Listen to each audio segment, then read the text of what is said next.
Leyo phathi uJesu wayinqoba, wasilwela. That's why silandela uJesu Kristu. Ama-fruits lawo okukholwa. Uma ulandela uJesu Kristu yazi ukuthi unqotshelwe ngisho nezifo.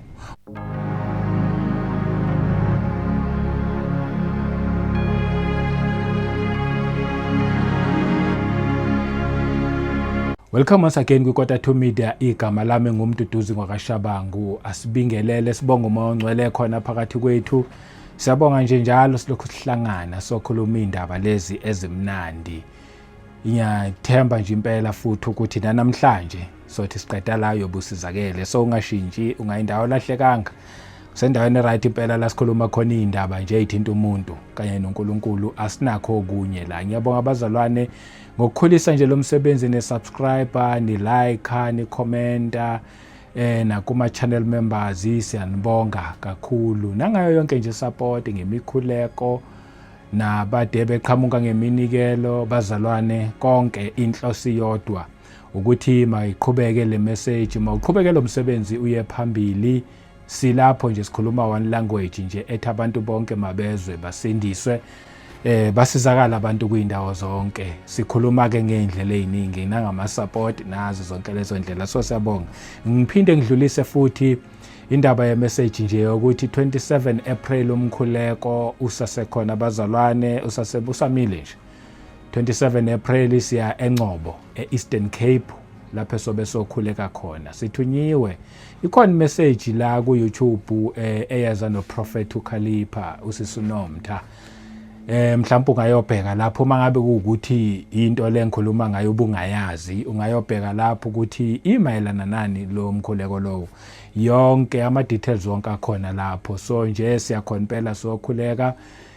Siyabonga kakhulu futhi kulaba already asebeqalile benikela. Sanibonga abazalwane kukhuleni kwenzayo embusweni. Siphinde futhi sicele nje bazalwane ukuthi ayiqhubekani masinikeleni bazalwane, inhlosi yodwa ukwenza le mission esiyinikeziwe.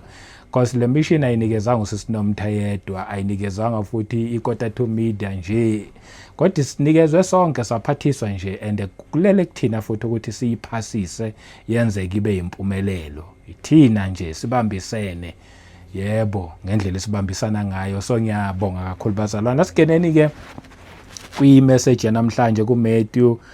Asiqale kuMatthew chapter 9. Ngifuna nje ukuthi sikwazi ukuthola isihloko la kuMatthew chapter 9. La khona indaba ekhuluma mhlambe ngiyifunde nje in passing ngoba sengingakhuluma ngayo kakhulu le ndaba le. Verse 27 uthi, when Jesus departed from there, two blind men followed him, crying out and saying, Son of David, have mercy on us. And when he had come into the house, the blind men came to him, and Jesus said to them, Do you believe that I am able to do this? They said to him, Yes, Lord. 29, then he touched their eyes, saying, According to your faith, let it be to you. Verse 30, first line nje wa verse 30 uthi, and their eyes were opened. Ngiyayithanda le ndaba le kakhulu ngoba ikhuluma nje ngamadoda amabili ayezimpumputhe akholwa ukuthi into eyayingakaze yenzeke kubona yayizokwenzeka. Abakholwa ngokulandela uJesu Kristu, bakholwa ukuthi lokhu abanakho akuyona into uNkulunkulu engamhlula. Bakholwa. Ngiyalithanda nje ukholo lwabo. Bese thu Jesu, according to your faith, impela makwenzeke lokhu njengokukholwa kwenu. And lithi izwi amehlo abo avuleka, babona. Bebezimpumputhe all along, but ngokukholwa. Yayibona indaba yokukholwa ukuthi ihamba iye kude kangakanani. All along bebezimpumputhe, bamlandela nje bathi indodana kaDavid esawukele, babhizi bamlandela, bayizimpumputhe ngaleso sikhathi. Ungacabanga ke impumputhe ilandela ngalophu uhlobo because ayiboni kahle, but from that day ngenxa yokukholwa kwabo. Uma nje singakholwa nje ilele lapho nje indaba, but ake sidlulele la kule ndaba le. Since ngikhuluma nje ngokukholwa, ake singene kwindaba la khona lelizwi leli elithi ngemivimbo kaJesu Kristu saphiliswa. Ngiyazi ukuthi iverse leli siyalazi iningi lethu. abaningi futhi bayalikholwa futhi abaningi ngempela liyabasebenzela. Kumele kungabe lisebenzela sonke, hayi abaningi liyabasebenzela, abaningi bayalazi but abalikholwa banaleyo nto nje ukuthi ya impela kunjalo, ngimvimbo kaJesu Kristu saphiliswa. So namhlanje ngithi ake sithi nje ukungena a bit deeper kulona, mhlambe sile understand ukuthi lithini lelizwe. U1 Peter chapter 2 but asiqale ku-verse 21. Ku1 Peter chapter 2 verse 21 asiqale likhona lithi, for to this you were called, because Christ also suffered for us, leaving us an example that you should follow his steps. Verse 22. Okay, verse 21 senzela nje ukuthi sithole uKristu owabizwa futhi wahluphekela for thina. Bese lithi ku verse 22, who committed no sin. uJesu kuyena akutholakalanga sono. Lithi iBhayibheli, who committed no sin. Wathi nje fika wazalwa emhlabeni waphila, sonke thina abanye sonke satholakala sinezono thina abanye, but when it comes to Jesu Kristu lithi iBhayibheli, he committed no sin. Waze kwafika kwipoint yokubethela esiphambanweni kwatholakala engenasono. Who committed no sin, nor was deceit found in his mouth. Futhi even emlonyeni wakhe nje akunankohlakalo akayikhipha ngomlomo wakhe, akunamazwi amabi akawakhipha ngomlomo wakhe. So uyambona lo Jesu esikhuluma ngayo ukuthi umehluko ongakanani. Mhlawumbe lokho kungakwenza uunderstand ukuthi kungani lo Jesu lona fanele ukuthi masimlandele. Kuyena kwatholakala kungenazono, thina sonke sithola sinezono. Kuyena emlonyeni wakhe akuzange kuphume enkohlakalo. Ku-verse 23 lithi, who when he was reviled did not revile in return. Owathi noma esethukwa, futhi ke nje kulesikhathi lisane sebethelo esiphambanweni wathukwa kakhulu uJesu Kristu, wathukwa eshawa nangempama. NguNkulunkulu ekhona esemhlabeni, indodana kaNkulunkulu ekhona esemhlabeni, wayinamandla. Uyabona nje futhi amandla ngempela ukubona ukuthi wayenawo, wakwazi ukuthi amadoda amabili ayezimpumputhe wawathinta nje amehlo avela abona ngendlela anamandla ngakhona. Nangalesi sikhathi bemthuka bemenza zonke izinto, lithi kodwa yena enamandla kunjalo akazange azabathuke back.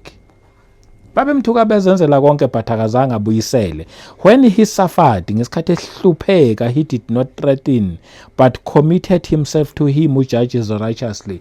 Ngesikhathi ehlupheka bemenza yonke into, kuningi mani babeyishayela nje, babebodwa bathi awuprofesy, ngithi uthe umprofeti prophesy ushaya ubani, babebodwa babemkhafulela ngamathe, babebodwa ababeyishayela nje umathanda wakhe emzimbeni wakhe.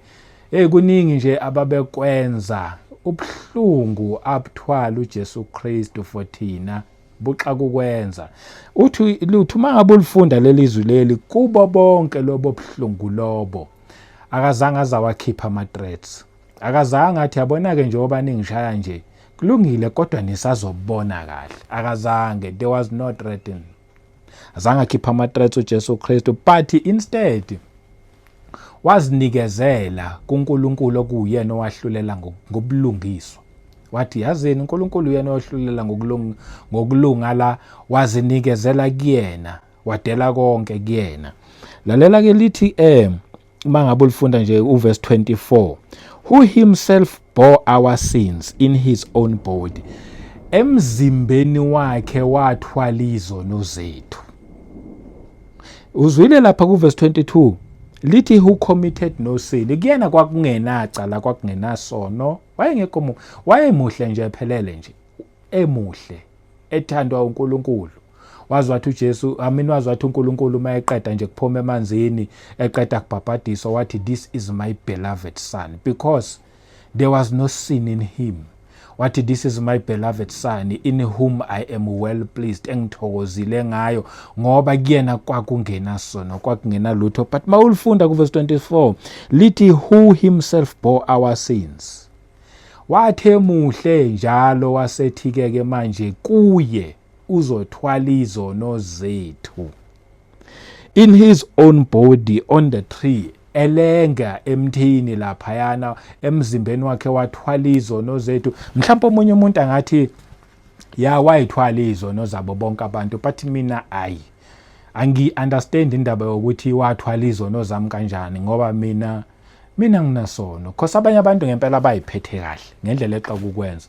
Athi umuntu mina nginasono, bakhona abantu abadeserve lokho. Mina ngilungile, mina ngiyazazi futhi nje ngihlala ngitshelwa nokuthi ngilungile, kimina nginasono.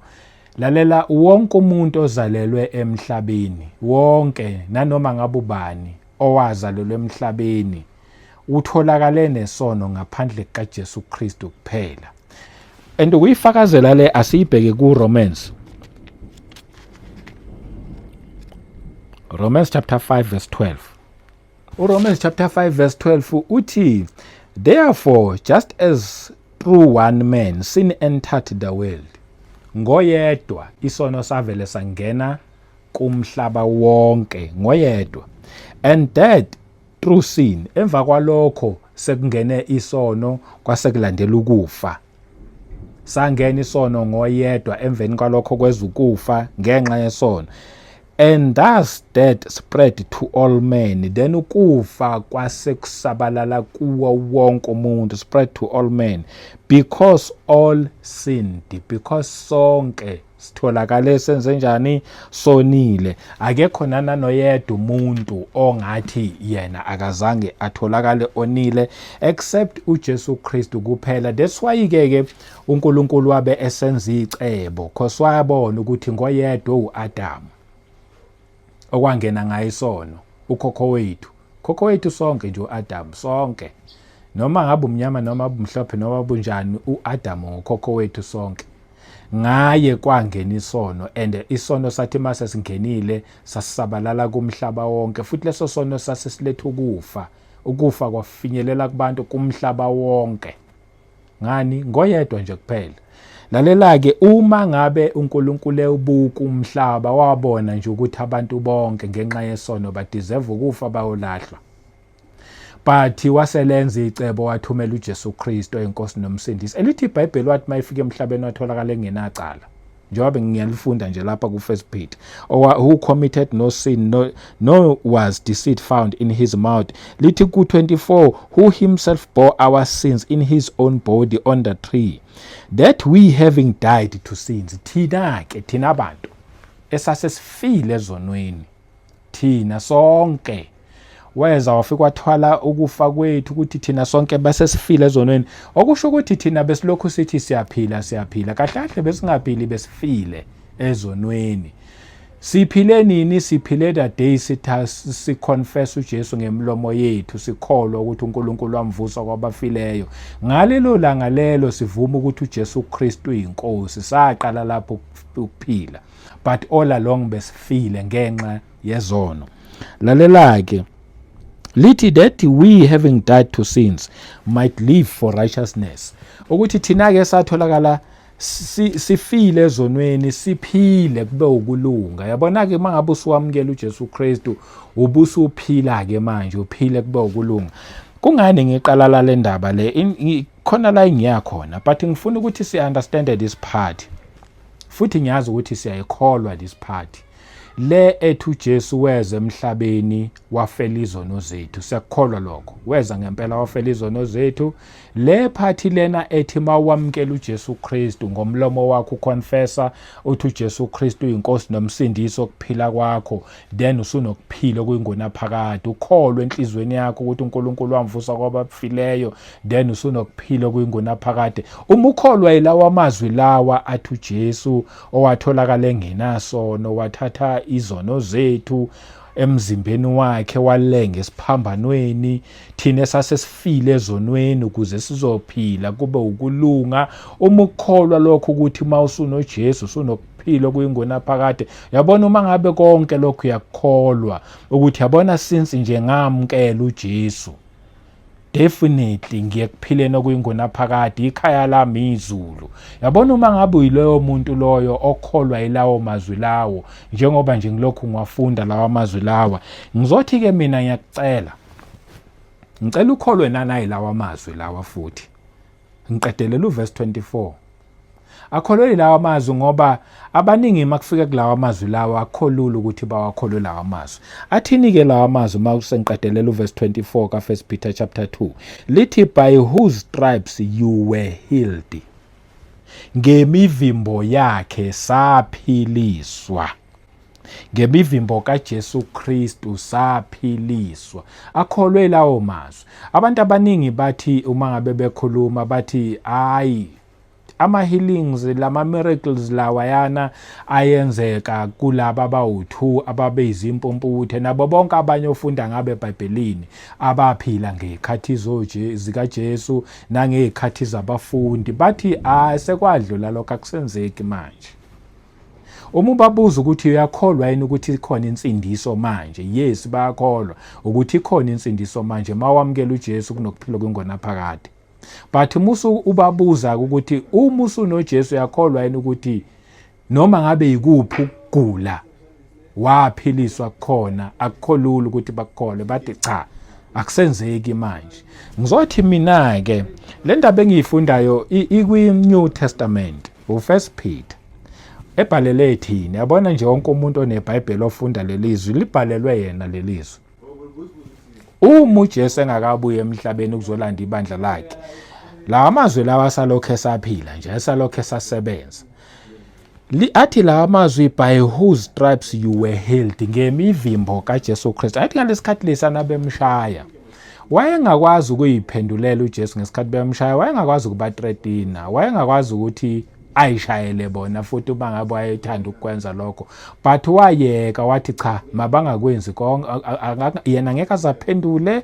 Kuphela lithi iBhayibheli he committed himself kubaba okuyena owahlulela ngokulunga. Yena nje wayivalela umlomo wakhe wathula ngoba wayazi ukuthi yabona nje baba bemshaya benza zonke izinto abazenza emzimbeni wakhe, le yamivimbo leyana laba babemshaya babengazi, bona babemshaya nje becabanga ukuthi bamzwisa ubuhlungu nakho konke. Yebo impela bamzwisa ubuhlungu ngoba lithi iBhayibheli wahlupheka, so wabuza ubuhlungu. So ngaleya mivimbo ababemshaya yona lithi lelizwi mawulifunda, leya mivimbo kwakuyi-medication for thina esohamba sikholwe kuJesu Kristu. Iremedy leya mivimbo kahle kahle. Lithi iBhayibheli ngemivimbo yakhe saphiliswa.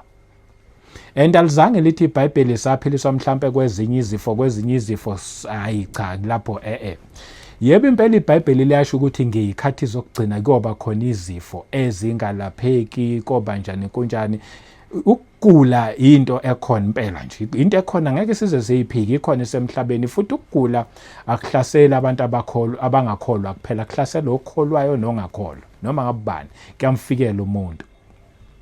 Okusho ukuthi nalezi izifo njengoba kwa professor ukuthi ngekhathi zokugcina kuyoba khona izifo ezingalapheki, vele kufanele imbhalo igcwaliseke kube nezifo engalapheki. But kumuntu owamukela uJesu Kristu, okholwa ukuthi uJesu inkosi nomsindisi, kumuntu othi mina ezami izono zathathwa uJesu, uJesu wathatha ububi bami, mina ngathatha ubuhle bukaJesu Kristu watholakala engenasono. Kumuntu osho kanjalo, lo muntu makakholweke ukuthi mayengahlaselwa isifo esingalapheki, lithi izwi futhi ngemivimbo kaJesu Kristu wena uphilisiwe, mina nawe saphiliswa futhi. It's not like into eyenzakala manje, this thing yenzeka long time ago. Lalela, before size emhlabeni, mina nawe njengoba ku-2026 sizalwa izolo nje, before size emhlabeni sifike umhlaba already usuvela unesono. uAdam waphila many years back ephila uAdam. Lithi kodwa ngenxa kaAdam sonke satholakala sinesono, sonke satholakala sifile. Kodwa wafika uJesu ezoba umlamuleli phakathi komuntu noNkulunkulu. Uthe mayefika uJesu, siyazi ukuthi lokho futhi kwenzeke more than 2000 years ago. And ke manje sithe sizalelwe kusisono, bese ke manje siyashunyayezwa, bese sithatha uJesu abe inkosi nomsindisi. Masithatha uJesu abe inkosi nomsindisi, ukufa ke manje bese kuyasuka, bese kusala ukuphila kuthina. And lithi into eyenzakala more than 2000 years ago eshaywa uJesu Kristu, past tense, long time ago. imivimbo yakhe lokho abakwenza before mina nawe sizalwe yayizophilisa izifo even neze future ukuthi mina nawe mase sizaliweke so hamba sihlaselwe ngeyizifo ezithile ngoba omubi uzobe lokho eyiletha lezi zifo lezi and uma ngabe lokho eyiletha omubi lezi zifo lezi thina ke esamukela uJesu Kristu masazi ukuthi kulezo zifo saphiliswa. Ichaza ukuthini lento uma ngabe ithi by whose stripes you were healed? Ichaza ukuthi okusho ukuthi akumelanga uvumele isifo esizohlala kuwena. Uma ngabe ngeke uvume ukuthi wena usince wamukela uJesu Kristu, uma ngaqhamuka umuntu nje akutshela ukuthi since wamukela uJesu Kristu esihogweni, uma ungeke ukuvume lokho uthi wena hayi ngamukela uJesu lithizwi ngoba ngamukela uJesu ngiya ezulwini nokuphila kwingonaphakade, uma ukukholwa lokho kukholwa futhi nanayi lawa amazwi lawa athi by whose stripes you were healed, ngemivimbo kaJesu Kristu saphiliswa. Okusho ukuthi omubi angayisiletha isifo ezokuchecka nje ukuthi uyazazi indaba zakho, and uma ngabe futhi ebona ukuthi uyazazi indaba zakho akana choice. Khumbula phela omubi he is a defeated fool, a defeated enemy, wahlulwa nje, uyazi futhi standard sakhe ukuthi yena nje uhluliwe, kodwa uyawathatha ama chance ehluliwe kunjalo, ebheka ukuthi abazalwane bazazi indaba zabo. Uma ngabe wena uyimele indaba zakho ngoba vele wahlulwa, mawuthi ngegama lika Jesu, mawuthi ngemivimbo futhi kaJesu Kristu, Sathane mina ngaphiliswa, thatha konke lokugula oza nakho ke manje hamba nakho, angikwamukeli ngoba mina ngamukela uJesu Kristu futhi ngemivimbo kaJesu ngesikhathi eshaya uJesu lapha leya mivimbo yayizophilisa mina. Umusho kanjalo uSathane akana choice, uzovela athatha izikhwama zakhe nokugula kwakhe konke asefike nakho avela hambe, akana choice vele nje. uJesu leyo phathi uJesu wayinqoba, wasilwela. That's why silandela uJesu Kristu, ama fruits lawo okukholwa. Uma ulandela uJesu Kristu yazi ukuthi unqotshelwe ngisho nezifo. Lithi izwi uma ulifunda uJesu wabambulala but ngosuku lwesithathu wavuka, shuthi ukufa wakunqoba, and uJesu wanqoba the last number, ukufa. Uma ngabe wanqoba ukufa, cabanga ukugula kukulidela ekufeni. uJesu yena akanqobanga nje kuphela ukugula kodwa wanqoba even nokufa. And then ke wena kulandela uJesu Kristu, lithi nawe ngenxa yokulandela uJesu Kristu sunqobe even nokufa. Okusho ukuthi ukugula ke nje ubala, but kulele kuphi? Kulele kuthenini confessa lawa mazwi ukuthi ngemivimbo kaJesu Kristu waphiliswa. Konke lokho kuyokwenzeka according to your faith. Singathi akusekho ukuphila manje, singathi akusenzeki manje, singathi imangalisa isenzeki manje, singathi ama miracles awasenzeki manje, asenzeka namanje. Uma sikhuluma izwi kuyenzeka, but konke kuyokwenzeka according to your faith. Uma wena uthi ngiyamuzwa lo muntu ayikhuluma lento but ayikho lento ayikhulumayo, then that's your faith, and kuzokwenzakala futhi according to your faith ngoba uthi into engekho. But uma ngabe wena uthi ngiyayikholwa lento ayikhulumayo ngoba isezwini futhi ngizoyi-apply empilweni yami, nanoma ngabe yisiphi isifo, mina ngithi nanoma ngabe yisiphi isifo esikubambile, wadiagnosed wodoctor basho impela bakucheck barana ama-test, futhi ngempela ama-test abuye ema-lab akhuluma iqiniso nje athi wena unesifo esithile.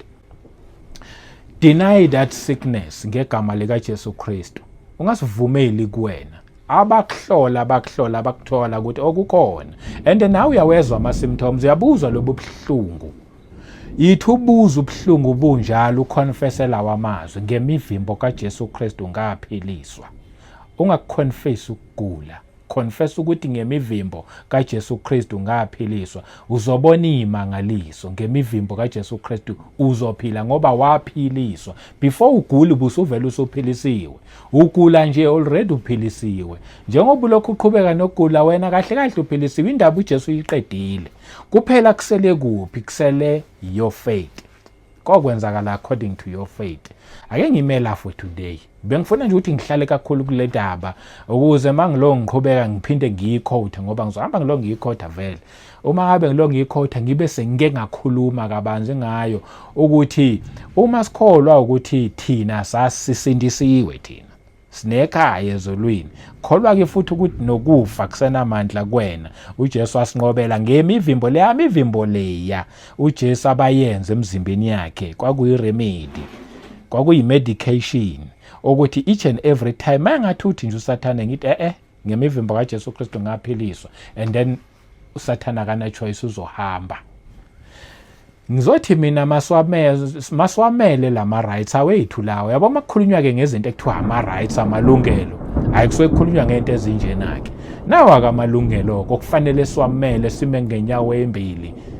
Lawa wona ilawo okufanele swamele because into esiyinikeziwe. And esiyinikezwe mahala amafruits okwamukela uJesu Kristu, bese utholakala ungamamkelanga uJesu Kristu uyolahlekelwa yilama fruits. Awuzukulahlekelwa kuphela yilama fruits lawa nalezi indaba ezimnandi, uyolahlekelwa nana kuphela kwingonaphakade ngoba wena wamkelanga uJesu Kristu. Thatha uJesu abe inkosi nomsindisi. Ngomusa wenkosi uJesu Kristu asiphinde sihlangane futhi kwivideo elandelayo. Amen.